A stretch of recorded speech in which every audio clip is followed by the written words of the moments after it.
Bismillahirrahmanirrahim. Assalamualaikum warahmatullahi wabarakatuh. Alhamdulillah, kita masih diberikan kesempatan menjadi orang yang lebih baik lagi. Ya Allah, jadikanlah hamba seseorang yang ikhlas dan selalu bersyukur atas semua yang telah Engkau berikan, dan jauhkanlah hati hamba dari rasa iri dan dengki. Tidak lupa sholawat dan salam kepada junjungan kita Nabi Muhammad SAW.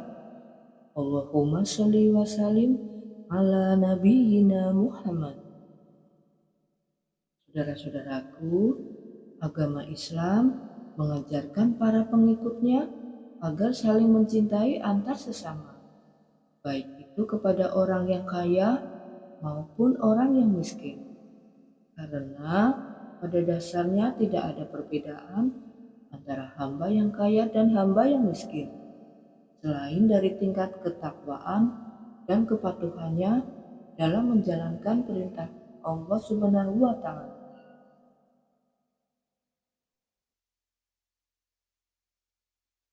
Saudara-saudaraku, orang miskin mempunyai keutamaan saat ia mau bersabar. Itu menjadi pertanda jangan sampai kita meremehkan mereka. Berikut 3 di antaranya. Yang pertama, penghuni surga banyak orang miskin. Kedua, orang miskin mendahului orang kaya masuk surga. Yang ketiga, berkah dari doa orang miskin. Keutamaan mencintai orang miskin.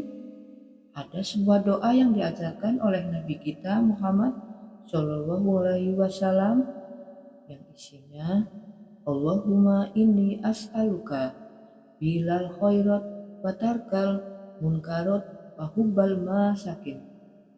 Ya Allah, aku memohon kepadamu untuk mudah melakukan kebaikan dan meninggalkan kemungkaran, serta aku memohon padamu sifat mencintai orang miskin. Dari doa ini saja menunjukkan keutamaan seorang muslim mencintai orang miskin. Mencintai orang miskin adalah tanda ikhlasnya cinta seseorang. Beda halnya dengan seseorang mencintai orang kaya. Pasti ada maksudnya, ada udang di balik batu. Dan kadang maksud mencintai orang kaya tadi tidak ikhlas. Doa yang penuh berkah di atas berisi berbagai macam permintaan dan menunjukkan kesempurnaan serta menjelaskan agungnya doa yang diminta. Di dalamnya berisi permintaan agar diberi taufik untuk melaksanakan kebaikan dari berbagai macam amalan soleh. Begitu pula di dalamnya berisi permintaan agar seorang muslim dijauhkan dari perbuatan munkar dan kejelekan. Juga di dalamnya seorang muslim meminta agar tidak terkena fitnah dan kerusakan dalam agama, hal dunia, dan saat hari pembalasan. Oleh karenanya, sudah sepatutnya seorang muslim memperbanyak doa tersebut. Hendaklah pula ia memahami maksudnya, lalu mengamalkan isinya. Siapa saja yang mempelajari dan mengamalkan isi kandungan doa tersebut, niscaya ia akan meraih kebahagiaan di dunia, alam barzah, dan akhirat. Pertama, doa di atas berisi meminta segala macam kebaikan dan meminta agar dijauhkan dari berbagai kemungkaran. Yang namanya kebaikan adalah segala hal yang Allah cintai, perkataan dan perbuatan, baik amalan wajib maupun amalan sunnah. Saudara-saudaraku, keutamaan mencintai orang miskin adalah yang pertama, mencintai orang miskin termasuk kebaikan.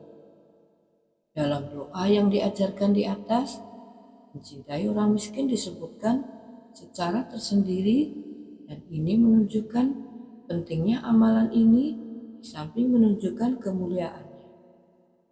Yang kedua, mencintai orang miskin dan dekat dengan mereka akan memudahkan hisab seorang muslim pada hari kiamat. Dari Abu Hurairah, Rasulullah Shallallahu Alaihi Wasallam bersabda, barang siapa menghilangkan satu kesusahan dunia dari seorang mukmin, Allah Subhanahu wa Ta'ala akan menghilangkan darinya satu kesusahan di hari kiamat. Dan barang siapa yang memudahkan kesulitan orang yang dililit hutang, Allah Subhanahu wa Ta'ala akan memudahkan atasnya di dunia dan akhirat.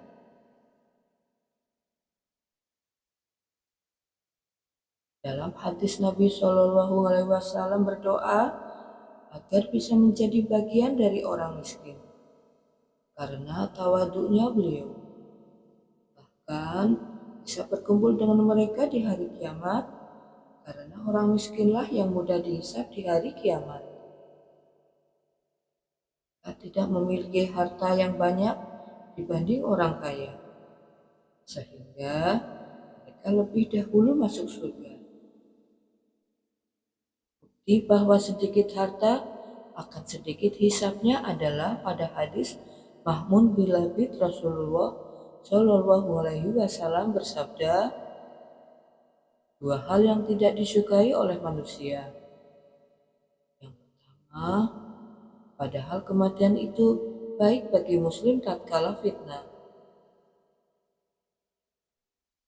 Dua, dan yang tidak disukai pula adalah sedikit harta. Padahal sedikit harta akan menyebabkan manusia mudah dihisab pada hari kiamat. Yang ketiga, keutamaan mencintai orang miskin adalah dekat dengan orang miskin berarti semakin dekat dengan Allah Subhanahu wa Ta'ala pada hari kiamat.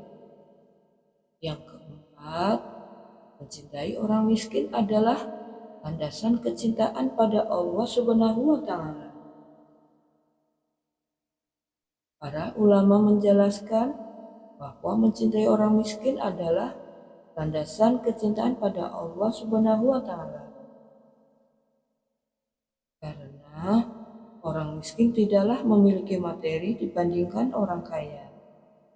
Namun, seseorang harus mencintai si miskin itu karena Allah Subhanahu wa Ta'ala. Artinya, semakin si miskin itu beriman, ia pun semakin menaruh cinta padanya.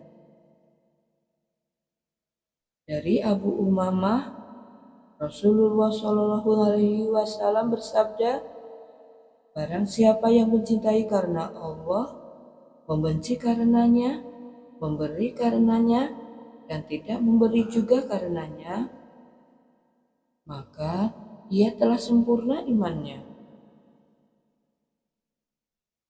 Yang kelima, cintai orang miskin, termasuk dalam wasiat Rasulullah Shallallahu Alaihi Wasallam. Yang keenam, memperjuangkan kehidupan orang miskin, termasuk jihad di jalan Allah Subhanahu wa Ta'ala. Yang ketujuh, menolong orang miskin akan mudah memperoleh rezeki dan pertolongan Allah Subhanahu wa Ta'ala, serta akan mudah mendapatkan barokah doa mereka. Dengan menolong orang miskin dan lemah, kita akan memperoleh rezeki dan pertolongan dari Allah Subhanahu wa Ta'ala. Yang kedelapan, memiliki sifat tawadu dan qanaah. Orang yang mencintai si miskin akan memberikan pengaruh baik pada dirinya, yaitu semakin tawadu atau rendah diri dan selalu merasa cukup atau qanaah. Karena ia selalu memperhatikan bahwa ternyata Allah Subhanahu wa Ta'ala masih memberinya kelebihan materi dari yang lainnya. Inilah sifat mulia yang diajarkan Islam pada umatnya. Pandanglah orang yang berada di bawahmu dalam masalah harta dan dunia, dan janganlah engkau pandang orang yang berada di atasmu. Dengan demikian, hal itu akan membuatmu tidak meremehkan nikmat Allah Subhanahu wa Ta'ala padamu. Perlu dipahami, siapa orang miskin yang pantas dicintai? Tentunya bukan orang miskin yang musyrik, tentu saja bukan orang yang sering meninggalkan sholat, atau yang lebih parah tidak pernah sholat. Tentu saja bukan yang malas puasa wajib di bulan suci Ramadan. Tentu saja bukan yang gemar melakukan ajaran tidak ada tuntunan dalam Islam. Yang pantas dicintai adalah seorang muslim yang taat. Begitu pula bukanlah masuk kategori si miskin jika malas-malasan bekerja, hanya menjadikan meminta-minta di jalan sebagai profesi harian. Saudara-saudaraku, semoga kita menjadi manusia yang dapat berbagi dengan sesama umat muslim. Bersyukurlah atas apa yang diberikan oleh Allah Subhanahu wa Ta'ala, karena Allah Subhanahu wa Ta'ala selalu menguji kesabaran dan usaha umatnya. Syukron.